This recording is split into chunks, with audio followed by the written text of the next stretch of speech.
again called on you to undergo a hair follicle test, citing the constitutional principle that public office is a public trust. What do you say to this, Mr. President? No. No. Why should I do that? Do you see What they say, public trust, public office, public has nothing to do with the political test. Pambihira talaga, oo. Ibang klase ho talaga tong si Marcos Jr. Ibang level ho ang kabangagan niya. Yun daw hong pagpapa-hair follicle test, hindi daw ho yun konektado doon sa public office is a public trust. Mamaya ho, babaran ho natin yan. Pero bago ho lahat ng yan, isang like at isang subscribe. Naku, masaya na ho tayo dyan. Sa mga gusto sumali sa ating community, yung join button, nandyan lang ho sa baba. Ibang klase ho talagang itong mama na to. Iba ho ang level ng trip niya ngayong mga panahon na to. Mga kababayan, ganito lang ho kasimple yan. Kayo ho ba? Halimbawa sa bahay. Meron ho kayong kasama sa bahay. Bago nyo ho ba pagkatiwalaan yan kung pinaghihinalaan na nagpupulburon? Kung meron ho ba kayong pera, ibibigay nyo ho ba? O yung responsibilidad, iaatang nyo ho ba dito sa isang individual na pinaghihinalaang gumagamit ng ipinagbabawal na pulburon? Ano ho bang kailangan niyang gawin para ma-earn niya ang trust ng mga kasama niya sa bahay? Simple lang ho mga kababayan. Kahit sa inyo, sa pamilya nyo, pagka mayroong pinaghihinalaang gumagamit ng pulburon, hindi nyo naman ho basta-basta pagkakatiwalaan pagka sinabi niyang, hindi ako gumagamit niyan. Pero yung panga niya, hindi tumitigil sa kakagrind. Tapos ho, ang lalayo ng mga sagot. Madaling araw, kinakalikot yung mga electric fan. Pero hindi bangag yan. Tapos kung ano-ano mga sinasabi. Ngayon mga kababayan, ano ho bang kailangan gawin ng kasambahay nyo na yan para ma-earn niya yung trust nyo na siya talaga ay hindi gumagamit ng ipinagbabawal na pulburon? Simple lang, di ba? Kung gusto mong pagkatiwalaan ka namin, hindi na ho ito si Marcos Jr. kasi hindi ho natin alam kung anong pinanggagalingan nitong mama na to. Simple lang yan, Brad. Simple lang yan, Tol. Simple lang yan na kaibigan o kasambahay o kung sino pa man yung kasama mo sa bahay. Magpapulburon test ka, tignan natin ang resulta. Doon mo ma-earn ang trust namin. Ganon din ho yan sa pamahalaan, siyempre. Ngayon, para ho talaga masigurado na sambayan ng Pilipino na nasa tama kayong isipan, nasa tama kayong wisyo na magbigay ng desisyon, gumawa ng desisyon dito sa bansa na to. Wag niyo na hong ilagan. Huwag nyo na hong ilaga ng napakatagal na ng hamon ng sambayan ng Pilipino sa inyo. Magpa-hair follicle test na ho kayo, Marcos Jr. Heto, panoorin nyo ho ito mga kababayan. Medyo tumaas ang high blood ho natin. Kanina napanood ho natin to. Kasi di ho natin malaman kung anong tumatakbo sa utak nitong mama na to. Game! Again called on you to undergo a hair follicle test, citing the constitutional principle that public office is a public trust. What do you say to this, Mr. President? No. No. Why should I do that? Do you see What they say, public trust, public office, public has nothing to do with the political test. Lakas! Tama! Ako'y nawawala! Wala daw kinalaman yung public office, public trust sa pagpapa-hair follicle test. Kayo ba mga kababayan? Anak ng toko Anong gusto mo namin gawin namin? Merong mga aligasyon, merong mga ebidensya, merong mga lumutang na kung saan sinasabi na nagpupulburon kayo. Kayo ng mga grupo nyo dyan sa Malacanang. Nagja-jamming kayo, Brad. Lakas tama, anak ng toko, ibang klase ka, Brad. Kati Binag. Ano pangalan to? Itong si Agent Morales. Maricel Soria. Naku, yari tayo dyan. Dating Senadora Nikki Cositeng. Alam nila mga libangan nyo. Tapos sasabihin mo sa amin, gusto mong ma-earn yung tiwala namin. Ibig mo sabihin, kailangan ka namin pagkatiwalaan sa kabila ng mga ebidensya, mga testigo, mga nag-testify, na kung saan sinasabi nila, ikaw nagpupulburon. Merong video. Merong sworn testimony. Na di umano, yung mga ano nyo dyan, nagpupulburon kayo. Pulburon, anong flavor? Tanong. Pinipig. Naku, sakit nung pagkasinimot nyo yun. Oh, hindi daw ho konektado. Sang planeta ho kaya nang gagaling ang utak nitong mama na to? Gusto mo pagkatiwalaan ka namin sa kabila ng mga aligasyon, sa kabila ng mga testimonya, ha? Sa kabila ng pronouncement itong si dating Pangulong Rodrigo Duterte, may bagahe yang si Marcos Jr. May bagahe yan. Ha? Silang mga mayayaman, pag nagkikita-kita, nagpupulburon yung mga yan. Bangag yang si Marcos Jr. So anong gagawin namin? Tatanggapin na lang namin ng face value yung mga sinasabi mo? Ganun-ganun na lang, Brad? Kapal naman ng mukha mo. Kailangan nyo hong magpa-hair follicle test. Di ako nagagalit dito, ha? Pero yun ho ang dapat nyong gawin para matuldukan na tong issue na to at makapag-move on na tayo. Anyway, kung tayo naman tatanungin dito sa PH Update, kung talagang ayaw mong bumaba at pinagpipilitan mo yung pwesto mo na yan at gusto mo talagang maging presidente, ha, kahit hindi ka marunong maging presidente, okay lang. Napakalaki na ng perwisyong ibinigay mo sa sambayan ng Pilipino. Tapusin mo na hanggang 2028. Ano ba magagawa namin? Ang tindi ng mga kapraningan nyo at mga tama nyo dyan sa Malacanang. Mantakin mo yon, pipirmahan mo, tinapyasan ng budget ng DepEd, sabi sa saligang batas, dapat pinakamataas ang sa DepEd. Pinirmahan mo kahit hindi nila sinunod yung nakasaad sa saligang batas. Di ka ba naman sa kalahating bangag? Brad! Ayusin mo. Dahil pinapanood ka ng madlang Pilipino. Hindi basta-basta yung mga pinagagawa mo, Brad. Ha? Out of this world na talaga. To the moon, ika nga. Ibang klase yung mga kababayan.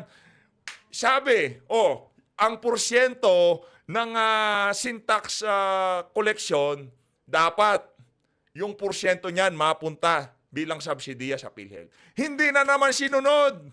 Pero pinirmahan mo pa rin. Ngayon, tanong, sa pagpirma mo ba ng GAA, walang blanco, wala ako sinasabing blanco. Meron bang problema o wala? Simple lang naman, pwede mo namang ibalik sa BICAM. 1 linggo, 2 linggo, 1 buwan, 2 buwan nila gagawin. At least wala tayong problema na kagaya na ito. Diba? Yun lang naman ho yun. Pero wag niyo ho kaming paandaran na kung ano-ano mga pinagsasabi nyo. Bangag na bangag eh. Hindi daw konektado yung public office sa public trust sa pagpapa-hair follicle test. Anak ng tokwa. Kung ganun, iba ho talaga yung tama ng ano nyo. Matindi ho yung ano nyo, yung trip nyo kung pagkaganyan. Iba yung trip nyo, Brad. Ibang-iba yung trip nyo. Ayusin nyo ho. Para sa mga sundalo, para sa mga pulis, ayan ho ang presidente nyo. Dahil tayo ho mga kababayan, kahit hindi pa presidente si BP, yun ho ang presidente ko. Ha, hindi ko presidente ang bangag na yan. Ha, inaakusahan ho kayo. Hindi ho gawa-gawa yung mga aligasyon at akusasyon. Yung mga nagpaparatang malapit sa circle of friends ninyo. Ma'am Cathy Binag, muntik ka ng trinabaho ni Agent Morales. Merong mga aligasyon. So ano yung dapat nyong gawin para matuldukan yung mga aligasyon na yan? Simple lang. Buwisit na to, papaandaran mo kami na ganyan. Yan na ho mga kababayan, kayo na ho magdesisyon kung bangag nga ba o hindi bangag yang si Marcos Jr. Ngayon, kung maghahalal pa kayo ng panibagong Marcos dito sa bansa na to, ayawan na. Ayoko na talaga. Kung sino mang pwedeng umpun sa akin, ampunin. Ayoko na. Nakitang-kita ng puro kapalpakan ginagawa nito. Bahala kayo dyan. Basta ako, ano na talaga, ano ba naman, isang bayan ng Pilipino, madlang Pilipino, eto ho ang presidente nyo, harapan ho tayong sinasampal ng mga kasinungaling at pinagbumukha ho kayong tanga. Yung public offices ay public trust, wala daw kinaugnayan sa pagpapa-hair follicle test. Okay, may tiwala kami kahit pinagmahihinalaan kanilang bangag. Ganun ba gusto nyo mangyari? Jutang ginirang yan, ikakanin maharali ka. Diba? Huwag ka doon. Kahit ayaw natin mapapamura ko sa mga kabalbalan mo eh. Huwag ka doon. Mga kababayan, comment ko kayo sa baba kung ano masasabi nyo dito. Para sa inyo ba, nasa tamang katinuan ba yung mga sagot na yan itong si Bangag? Comment nyo sa baba. Wala namang connection ng sinasabi na. He's always had that weakness every time when he was still working for me. If you believe in what he was saying, why did he work for me? Mambubudol ka kasi. yun ang sagot sa tanong mo. Kung ano ako, bakit siya nagtrabaho sa akin? 'Di ba? Bakit siya ganito si Vic Rodriguez? Bakit niya ako pinaglingkuran? Bakit siya nag-abogado para sa akin? Hanggang ngayon ba naman, Brad, bubulahin mo pa kami? Teka, ha? Buwisit na to, talagang pinapaandar mo yung makina ko, ha? Pinapaandar mo makina ko. 31 million nga, binudol mo si Atty. Vic pa na nag-iisa. Buwisit ka? Ha? Sambayan ng Pilipino nga, binudol mo yung mama pa na yon na hindi, yun pa hindi mo mabubudol. Huwag mong sabihin sa akin na kung talagang weak ako o kung ano pa man, bangag ako, bakit siya nagtrabaho para sa akin. Kasi nga, linoko mo. Yung mga pinag-usapan nyo, nung bago ka tumakbo, wala kang sinunod ni isa kasi sinungaling ka. Tama o mali? Pinapaandar mo na naman ang makina ko. Kakaligo-ligo ko. Dapat talaga naligo tayo bago natin talakayin tong issue na to. Kasi sabi ko, sinento ni Madam Pamela eh. Nagda-drive tayo. Okay. Tingnan kong gano'n. Ano naman sinasabi nito si Bangag? Sabi ko, kala ko ano lang yung sa budget. Kaso sinundutan niya ng hair follicle test, hindi daw public office is a public trust. Loko-loko. Pati ba naman yung mga ganyang klaseng ewan ko. Kayo ho mga kababayan, anong masasabi niyo diyan? Gusto ko na akong pumunta sa panibagong paksa natin dahil nabanas na ako sa pagmumukha nitong mama na to. Marami sa ating mga kababayan at mga kababayan nating OFW, pagka napanood to, talagang mag-aalburot sika nga, di ba? Naghahalo ang balat sa tinalupay. Pero anong gagawin ho natin? Ida-downplay natin tong issue na to? Tatawa-tawanan natin? Babanatan natin doon sa medyo malumanay? Hindi pwede. Pagka medyo mabigat, bigatan natin. Pagka medyo kailangan diinan natin. Dito sa isa na to, kailangan ho nating diinan to. Kasi pagka pinalampas natin at tinanggap ho natin na ganun-ganun na lang ang mga pinagsasabi nitong bangag na to, parang sinabi niya na okay, tama yung sinabi ko na yung pagpapa-hair follicle test, hindi related dyan sa public office, sa public trust. Parang ganun ho nangyari. Kaya kung ganito kayo sa sinabi na yan ni Marcos Jr., i-share nyo na ho ang video. Hindi ho para mas maraming kesyo, maraming ads o kung ano pa man. Hindi ho yun. Okay? Kung gusto nyo, tanggalin natin ang ads nitong video na to. O magtaas ng kamay yung gusto tanggalin ng ads yung video na to. O tanggalin natin. Makakasabihin nila para maraming ads. Hindi. Para mas maraming sa ating mga kababayan ang makakita ng video na to. Tanggalin ho natin ang ads. Talaga, eto na. Kaya Atty. Vic Rodriguez na tayo. Eto na ho, ang naghamon. Yan ang sinasabi natin. Akala nyo hindi natin papasadahan to. Siyempre, yung hinamon, inuna natin. Kaagad ho natin kinuha ang sagot. 56 sa balota, Atty. Vic Rodriguez. Tapos, susundutan ho natin 53 sa balota. Congressman Rodante Marcoleta, 38 po.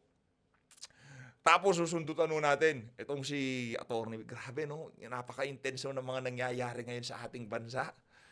Sa totoo lang, papasok na naman yung Pebrero.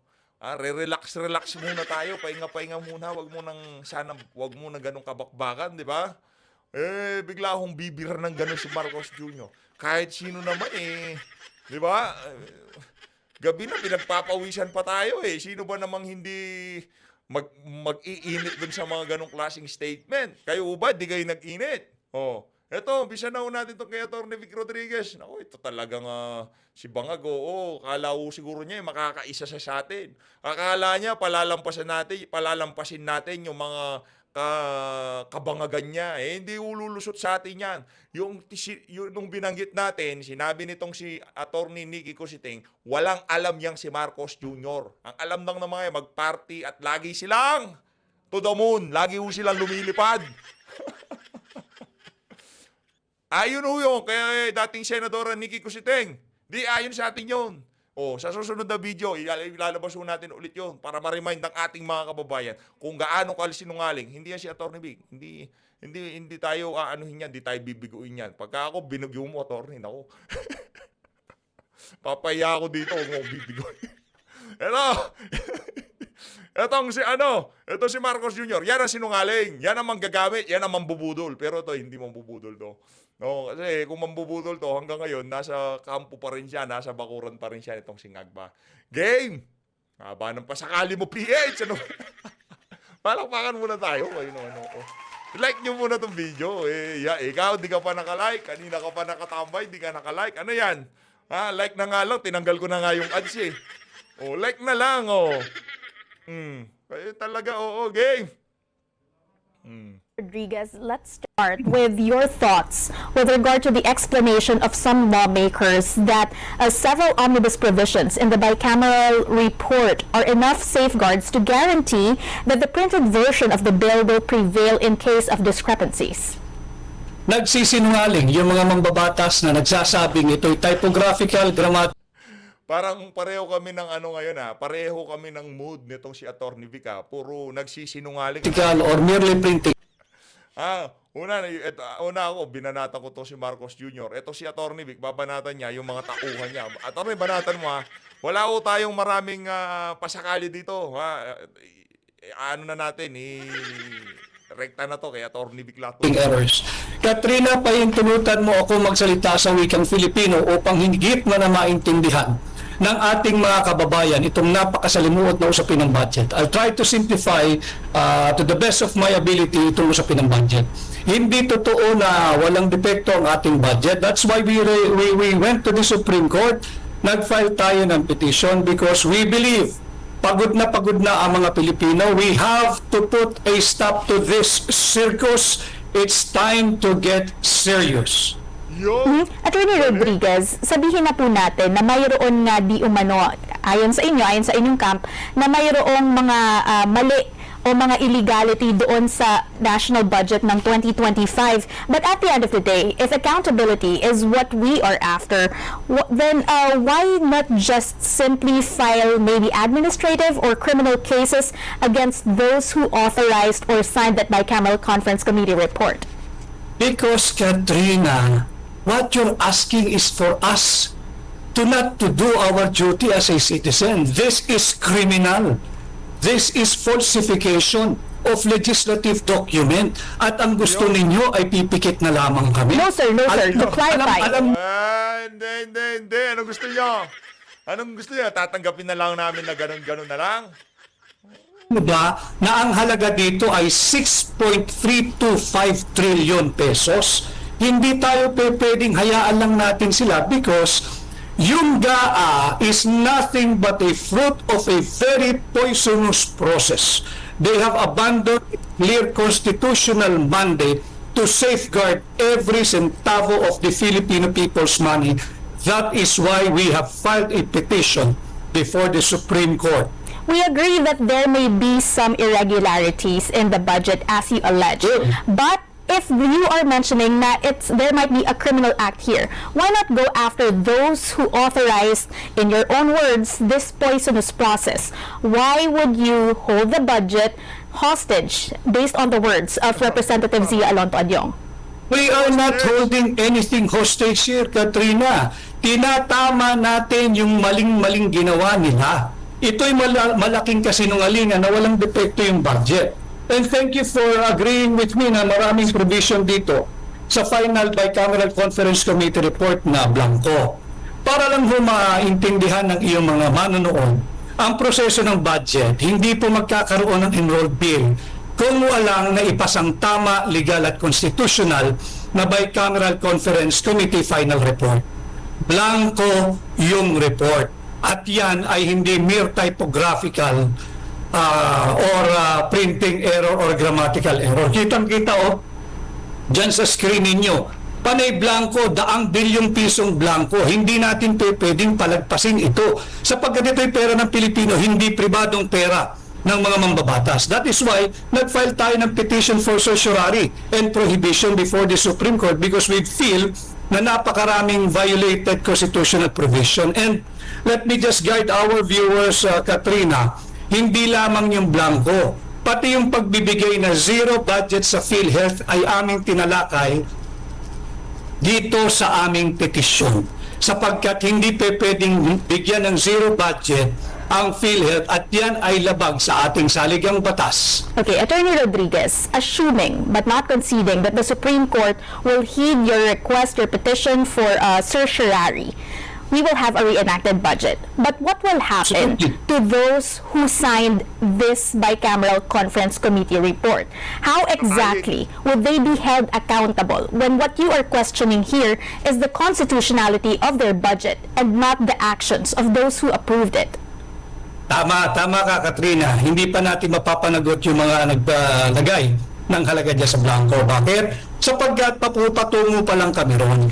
At kami naghahanda ng sulat dyan sa Secretary ng House of Representatives at saka dyan sa Sekretaryo ng Senado na ibigay sa amin yung pangalan ng mga empleyado na bumubuo ng Technical Working Group o Technical Working Staff. Nang sa ganun ay makita natin kung sino talaga ang dapat nating panagutin in violation of Article 170 of the Revised Penal Code, falsification of legislative document and falsification of legislative proceedings and usurpation of legislative authority. Ito lamang yung mga ilang kaso na isasampa natin. At kawawa yung mga miyembro ng Technical Working Group kung sila ang maiipit dito. At I suggest, sabihin nila yung totoo kung sino talaga ang merong makating kamay na nagsulat ng mga halaga dito sa bakanteng Bicameral Conference Committee. Attorney, baka hindi lang kamay Makati ng mga yan. Yung mga boss nila, baka hindi lang kamay yung Makati ng mga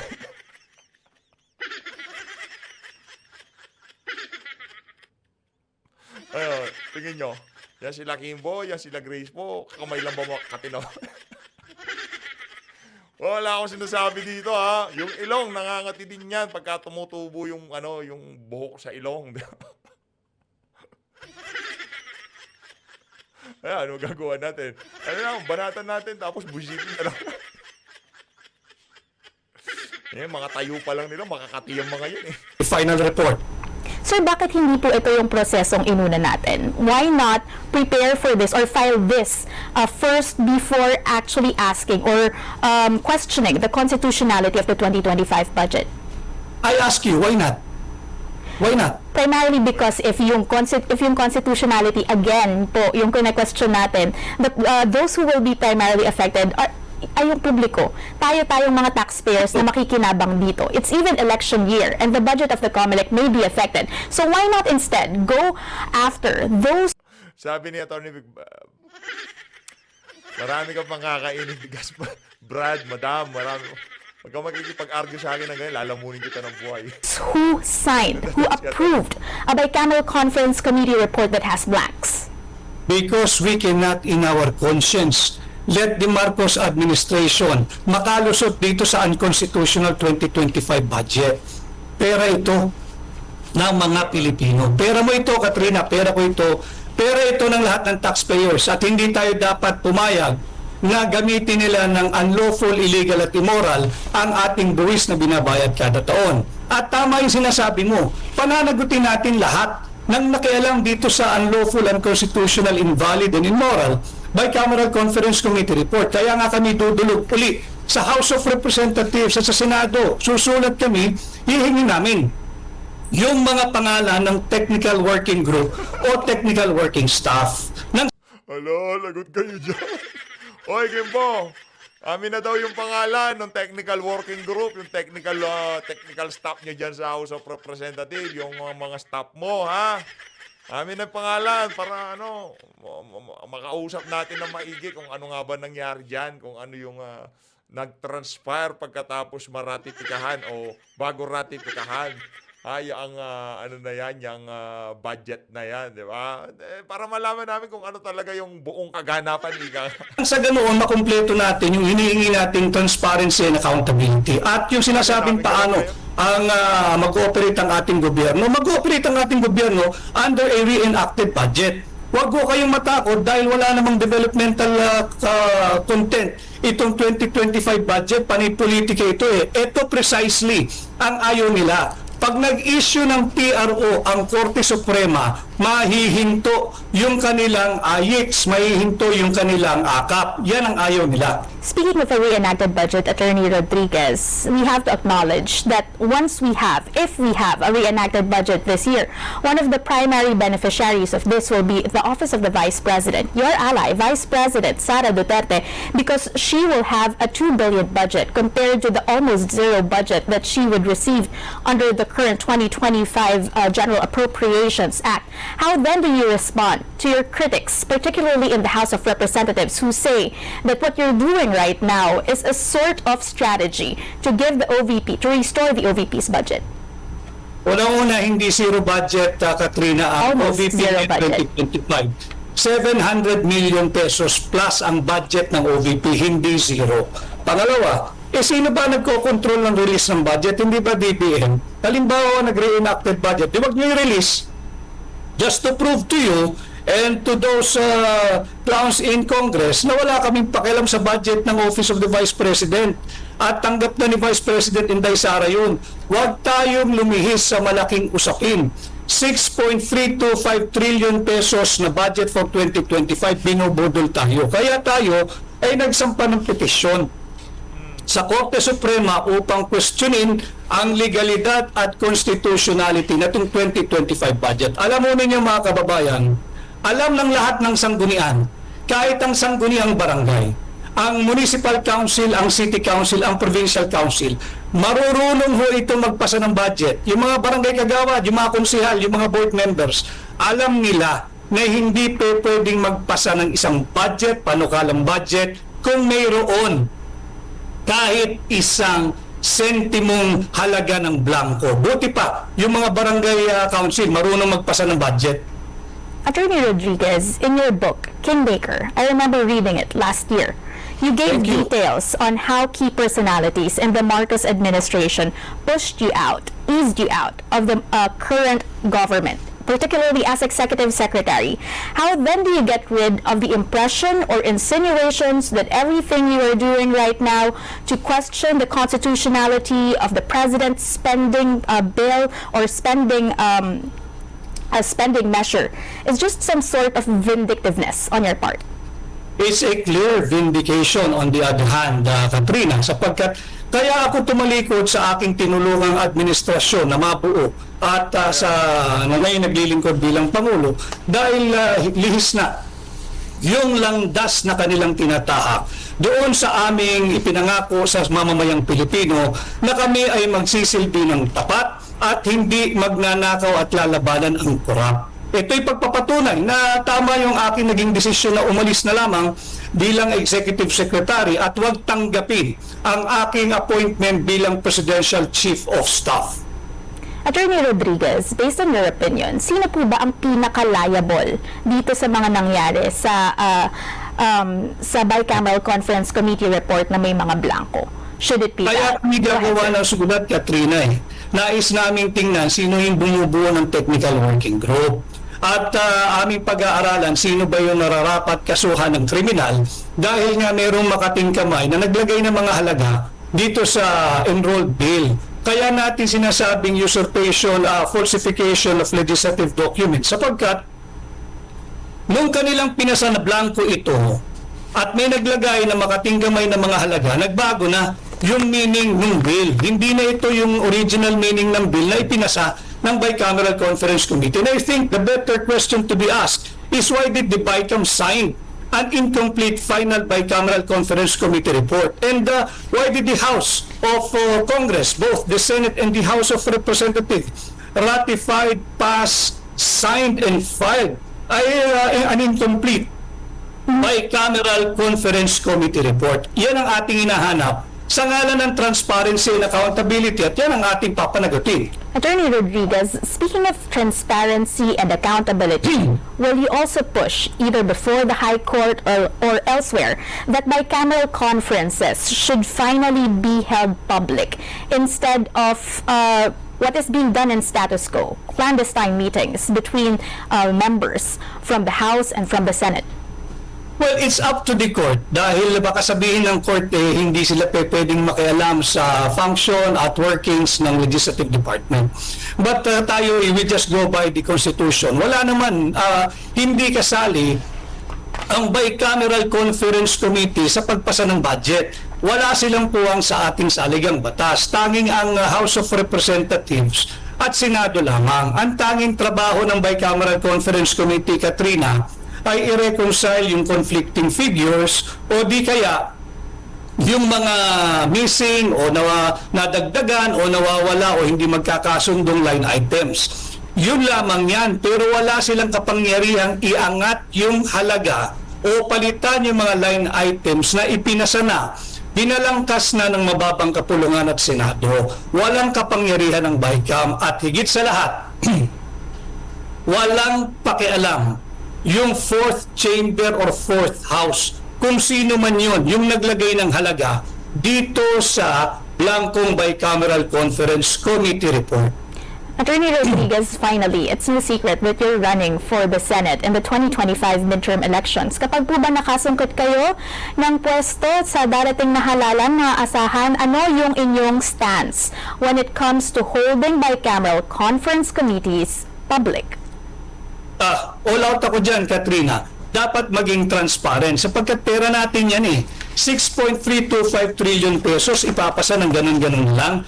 Mas magagaling pa yung mga kakaibigan natin na miyembro ng TODA at yung member ng mga Jeepney Drivers Association, marunong sila magpasa ng kanilang tao ng budget kahit mas higit na maliit yung kanilang pera. And we will have to leave it at that for now. Thank you so much.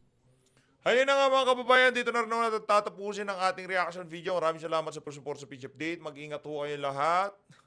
Mahal lahat ng Pilipinas. Diba? Galing nito si Atty. Rick. Talagang kahit sinong pagtanong dyan nasasalansan ho niya na maayos sa kanyang mga punto de vista. At hindi ho siya basta-basta mayayari ng mga nagtatanong. Maraming salamat ho mga kababayan. Maraming salamat ho. Sa mga nagpakulay dito sa video na to, hindi ko pa ho kayo na siya shoutout, pero mega love shoutout na. Maraming salamat. Maraming salamat. At doon sa mga nakakita naman ng ads, hindi ko na ho alam kung bakit may ads pa yan. Maraming salamat. Mega love shoutout. Maraming salamat. Maraming salamat sa napakatinding suporta.